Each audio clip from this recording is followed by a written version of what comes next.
मेरा नाम है बुरैर और आप देख रहे हैं हमारा चैनल टीचर टेक्नीशियन। और आज इस वीडियो में बताने वाला हूँ जिस चीज़ का हमें इंतज़ार था। देखा जाए तो 10th क्लास की हमारी कंप्यूटर की एक नई बुक वो आ गई है। आज तो इसका एक तरह से ये टेस्टेड एडिशन है, लेकिन आगे जाके ये टेस्टेड एडिशन मुझे यकीन है पक्के में बदल जाएगा, क्योंकि हमारे पास अभी तक कंप्यूटर की कोई नई बुक मौजूद नहीं है।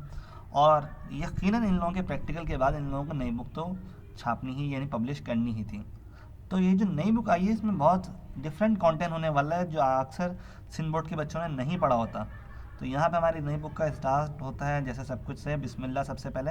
और यहाँ पे देखा जाए जैसे पिछली बुक में थे 7 चैप्टर, तो इसमें भी हैं 7 चैप्टर, लेकिन ये वाली बुक पिछली वाली बुक से बहुत ही डिफरेंट होने वाली है।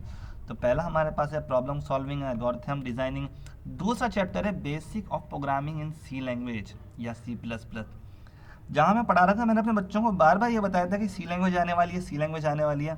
और आगे जाके तुम लोग मुझे याद करोगे कि एक टीचर चला गया जो कंप्यूटर अच्छा पढ़ा सकता था, क्योंकि ये जो बुक आने वाली है एक तरह से देखा जाए आगे जितने भी चैप्टर हैं, input output handling in C, control structure function digital logic and design and introduction to scratches, ये सभी ऐसी चीज़ें हैं जो एक प्रोफेशनली बंदा पढ़ा सकता है जिसकी BSc की डिग्री हो या फिर उसको आती हो अच्छे से प्रोग्रामिंग सी लैंग्वेज की और बाकी लॉजिक गेट की उसके पास पूरी नॉलेज। तो बुक का स्टार्ट करते हैं। हमारे पास पहला चैप्टर जो देखा जाए प्रॉब्लम सॉल्विंग एंड डिज़ाइन। जब भी हम प्रॉब्लम सॉल्विंग करने की बात करते हैं या एल्गोरिथम की बात करते हैं तो हम लोगों के पास फ्लो चार्ट और उसका एल्गोरिथम बनाने को आता है। तो यहाँ पर डिज़ाइन किया हुआ है कि क्या प्रॉब्लम होती है, इसको किस तरह डिफ़ाइन किया जाता है, क्या इसके जनरल अल्टरनेट सोल्यूशन निकाले जाते हैं। और फिर आगे इस चैप्टर को जल्दी जल्दी बढ़ाया जा रहा हूँ मैं ताकि एक चीज़ का आइडिया हो जाए। यानी इस चैप्टर से आपको एल्गोरिथम बनाना आ जाएगा किसी भी प्रोग्राम का। काफ़ी देखा जाए तो हमारे पास जो ओ लेवल्स की बुक है, ए लेवल्स की बुक है, तो उसमें एल्गोरिथम हम लोगों का मेन होता है कि कोडिंग करें ना करें लेकिन एटलीस्ट एल्गोरिथम बनाना है।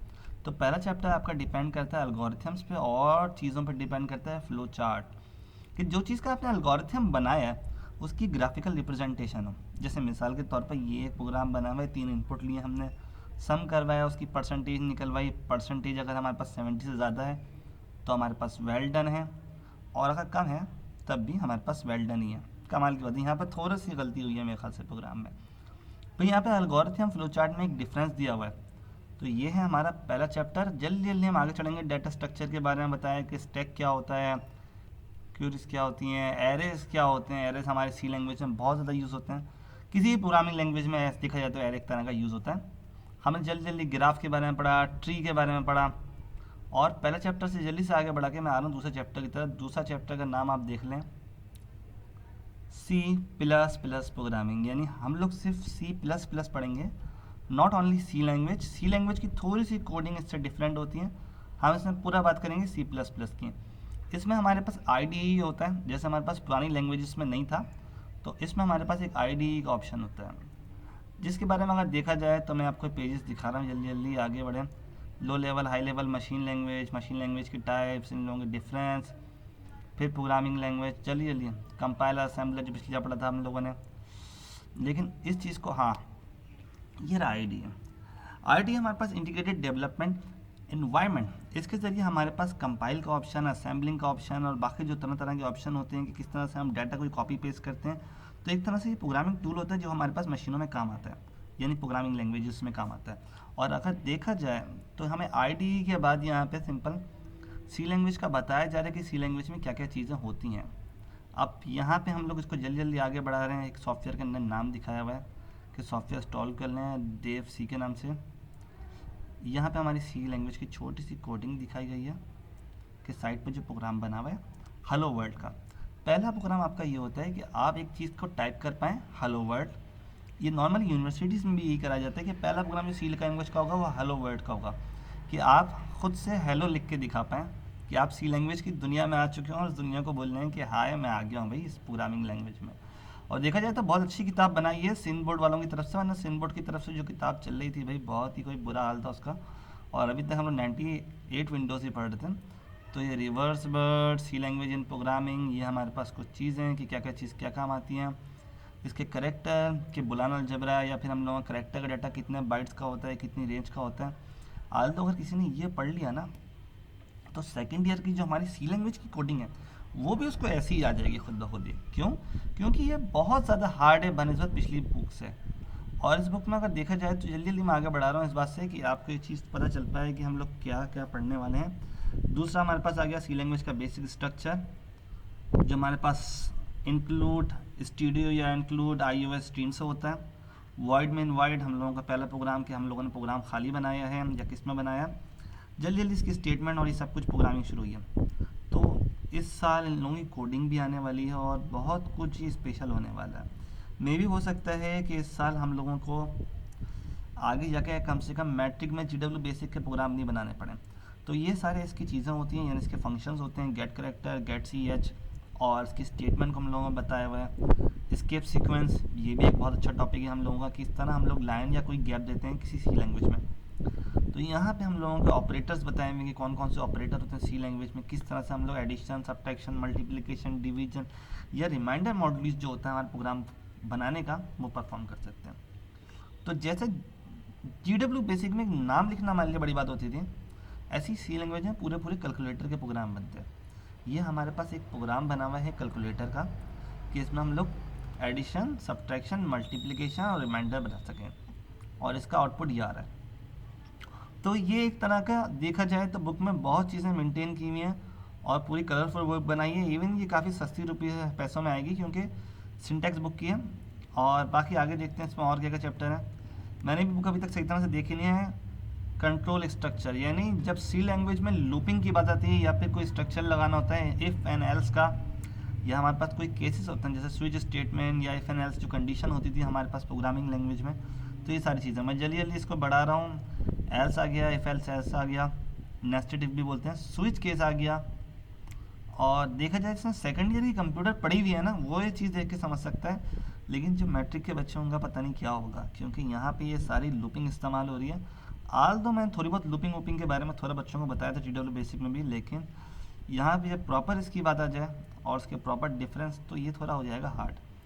जंपर साइटिंग भी आ गया, no jumper statement sighting, jumper sighting तो हमारी हार्ड डिस्क में होती थी, और बाकी सारे सारे स्टेटमेंट। तो सी लैंग्वेज में हम लोग पढ़ चुके हैं। आप फंक्शंस आ गए, फंक्शंस भी एक बहुत बड़ा टॉपिक है जब हम पूरा पूरा फंक्शन के ज़रिए काम करवा रहे होते हैं। यानी हम एक प्रोग्राम को बार बार नहीं लिखते, हम फंक्शन रिकॉल करवा लेते हैं कि हमें एडिशन करवाना है, हमें सब्ट्रैक्शन करवाना है। फंक्शन डेफिनेशन और फंक्शन कॉल पूरा एक डेफिनेशन का बनाया हुआ है। ये वही पढ़ा सकता है जिसको सी लैंग्वेज बहुत अच्छे से आती हो, यानी कोई प्रोग्रामिंग का काम कर चुका हो या उसके पास प्रोग्रामिंग का एक्सपीरियंस हो। क्योंकि नॉर्मली जो पहले टीचर थे वो बहुत ही सिंपल कंप्यूटर के टीचर्स के अलावा कोई और से नहीं पढ़ा सकते, या उसने इलेक्ट्रॉनिक्स में कुछ किया, यही दो फील्ड वाले पढ़ा सकते हैं। अब मेन टॉपिक आया जो मुझे सबसे ज़्यादा पसंद है, डिजिटल लॉजिक एंड डिज़ाइन। ओ हो, digital logic and design totally electronics से डील करता है कि किस तरह हमारी डिजिटल लॉजिक काम कर रही होती है कंप्यूटर में। जैसे कि मैंने बताया था बच्चों को कि हमारी पिछली वाली बुक में कि 0 और 1 की जो लॉजिक होती है वो चलती किस तरह से और डाटा किस तरह ट्रांसमिट होता है कंप्यूटर में, जो हमारे डिजिटल कंप्यूटर होते हैं, यानी सिंपल हमारे जो कंप्यूटर होते हैं। अब ये ज़रिए करिए होता है हम लोगों का सारा काम गेट्स के ज़रिए, लॉजिक गेट्स। कुछ हमारे पास लॉजिक गेट्स होते हैं जैसे कि एंड हो गया, ये हमारे पास हो गया एंड का अभी तक चल रहा है। अब एंड में दो चीज़ें होंगी, एक तो इसका ट्रुथ टेबल होगा, ट्रुथ टेबल साइड पे दिया हुआ है और लॉजिक गेट साइड पे बनाया हुआ है। यानी यहाँ पे पूरी इसकी डेफिनेशन, पूरी वर्डिंग, पूरा किस तरह काम होता है। आल्दो इसमें सर्किट में इम्प्लीमेंटेशन भी दिखाई हुई है छोटी सी। अगर मैं देखता हूँ ऊपर ज़रा सा यहाँ पे कि आपको टीचर नोट्स में ऐसा दिखाया हुआ है कि सर्किट में अगर यहाँ एंड गेट लगा हुआ है तो हमारे पास आउटपुट क्या आएगा, ऑन या ऑफ का। अच्छा, ये सब कुछ इनने एक तरह से देखा जाए तो आगा खान बुक की कॉपी हो गई, या फिर ओ लेवल्स का जो हमारे सब्जेक्ट होते हैं कंप्यूटर, तो उसमें ये चीज़ें प्रॉपर मेंशन होती हैं। तो ये सिंध बोर्ड ने भी कैरी ऑन किया है, मतलब इसमें समझ लें कि इसको अडॉप्ट कर लिया है। और ये हमारे लॉजिक गेट्स बनाने को आते हैं, जैसे कि डिज़ाइन करने को आ गया है लॉजिक गेट, ये हमारे पास नॉर गेट आ गया, ये हमारे पास कौन सा है नैंड गेट। तो ऐसे 7 तरह के लॉजिक गेट्स होते हैं हमारे पास। फिर आ गया बुलियन अलजबरा, जो पिछली किताब में एक तरह से देखा जाए तो हमारे 5 पेज पे आ रहा था, वो इस किताब में इन लोगों ने 1 पेज पे सम अप करके दे दिया कि ये बुलियन अलजबरा के रूल हैं और इनको तुम लोग इस तरह अप्लाई करोगे। यानी इन लोगों ने पूरी जो हमारे पास एक लॉन्ग क्वेश्चन था उसको 1 पेज पे समराइज़ कर दिया और इसको सॉल्व करने का तरीका भी बता दिया। तो देखा जाए तो ये बुक बड़ी ही इंटरेस्टिंग होने वाली है और बड़ा ही कुछ खास पढ़ाने वाला है। साथ में एक ये आता है डिज़ाइन, कि अब ये सर्किट डिज़ाइन करें जो आपको बुलियन अलजबरा का सर्किट बनाया हुआ है, जैसे y = a bar plus b plus a plus d। अब जिसको ये लॉजिक गेट समझ में आई है लॉजिक, वही ये चीज़ समझ सकता है कि ये सर्किट किस तरह डिज़ाइन होगा। क्योंकि अगर ये सवाल आ गया और बच्चे ने नहीं समझा हुआ, तो इसका एक भी गेट का अलग एरो बनाने से, या एक कह लेंगे गेट के अलग शेप बनाने से, जैसे कि ऊपर एंड है और नीचे और है, ये बनाने से उसका पूरा सवाल कट सकता है। तो यहाँ पर कंप्यूटर पूरा टोटली कॉन्सेप्ट बेस होने वाला है और बहुत ही टाइट को ये बुक निकाली हमने। आखिर में मुझे समझ में नहीं आया कि स्केच ऑनलाइन इन लोगों ने क्यों डाला, जबकि इनके पास और कुछ डालने की चीज़ें हो सकती थी, लेकिन उन्होंने एक डाला चैप्टर इस तरह का कि बच्चों को सीखने का मौका मिले कि ये एक नया तरह का सॉफ्टवेयर लग रहा है मुझे, और इसके बारे में ज़्यादा मैं नहीं जानता। तो ये थी कंप्यूटर की बुक की समरी। बुक के आखिरी पेज देखते हैं। आल तो ये बता दूँ कि ये बुक मैं भी पहली बार देख रहा हूँ आप लोगों के साथ ही, क्योंकि इससे पहले मैंने ये बुक नहीं देखी। और यहाँ पे आखिर में लिखा हुआ है कि लैब एक्टिविटीज़ क्या है। लैब एक्टिविटीज़ वही है कि क्लासेस को हम लोग ग्रुप में तोड़ दें, उन लोगों को तरह तरह के बनाने दें प्रोग्राम, और इसमें प्रोग्राम्स को ज़्यादा मेंशन किया हुआ है क्योंकि बुक टोटली प्रोग्रामिंग पर डिपेंड करती है। साथ में इन लोगों ने एक और वो चीज़ दे दी गई है, इसमें हमारे पास कोई प्रैक्टिकल मेंशन नहीं है, प्रैक्टिकल हमारी बुक के आखिर में मेंशन होगा। तो ये थी कंप्यूटर बुक की समरी। साथ में आप लोगों को एक और न्यूज़ भी देना चाहता हूँ कि जैसे कि कंप्यूटर की बुक आ गई थी, वैसे ही हमारे पास आ गई है एक और बायो की बुक भी। बायो की बुक की लोडिंग हो रही है। आल तो बायो की चीज़ों के बारे में मैं बिल्कुल ही कुछ नहीं जानता, क्योंकि ये टॉपिक मैंने कभी ज़िंदगी में पढ़ा नहीं है। मैंने टोटली कंप्यूटर साइंस से पढ़ा है, तो मैंने बायो नहीं पढ़ी कभी भी। तो यहाँ पे ये बायो की बुक है। बायो का बुक का कंटेंट ये होने वाला है, ये आपके चैप्टर होने वाले हैं, और आखिर के 2 चैप्टर मुझे थोड़े से अच्छे लग रहे हैं कि बायोटेक्नोलॉजी, इस चीज़ की हमारे पास बहुत ज़्यादा कमी थी कि बायोटेक्नोलॉजी के बारे में पढ़ा जाए, और फार्मासोलॉजी यानी फार्मेसी जो चीज़ होती है उसके बारे में थोड़ा स्टडी होगी, इस तरह का कुछ। तो ये बुक भी काफ़ी अच्छी होने वाली है। इस बुक को भी देखा जाए तो इन लोगों ने वेल प्रिपेयर किया, वेल डिज़ाइन किया, और इसमें सारी चीज़ें बनाई हुई हैं बहुत ही अट्रैक्टिव। और अगर आखिरी चैप्टर की बात की जाए, क्योंकि मुझे शुरू के चैप्टर में तो आइडिया नहीं है, हाँ आखिर में बायोटेक्नोलॉजी थोड़ा देखा जा सकता है, क्योंकि वीडियो में आपको थोड़ा बताना ज़्यादा बेहतर रहेगा कि बायोटेक्नोलॉजी किस तरह से काम करती है या वो करती है। आल्दो देखा जाए तो बायोटेक्नोलॉजी हमारे पास एक तरह की ऐसी फील्ड है कि बायोटेक्नोलॉजी का मतलब ये है कि एक तरह की इंजीनियरिंग भी आ गई और बायो से रिलेटेड भी आ गया। तो यहाँ पे ये बायो की बुक है, इसका आखिरी पेज देखने की कोशिश करते हैं हम लोग। आखिरी पेज आपको क्या दिया हुआ है।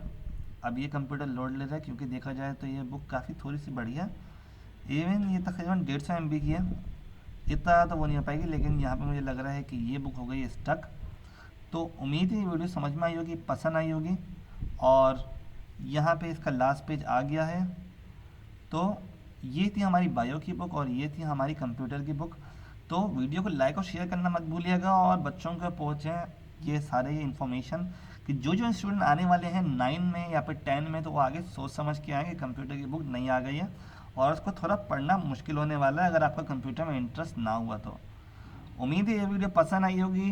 वीडियो को लाइक कर दें, चैनल को सब्सक्राइब कर दें और बेल आइकन को दबा दें, क्योंकि आगे जितनी भी इन्फॉर्मेशन आने वाली है या इस वीडियो से रिलेटेड या इस बुक से रिलेटेड कोई नई चीज़ अगर आने वाली है तो वो मैं चैनल पर अपलोड करूँगा और आपको सीखने का मौका मिलेगा, क्योंकि इससे सी लैंग्वेज आपको सीखी जा सकती है। ओके, तब तक के लिए अल्लाह हाफिज़, गुड बाय।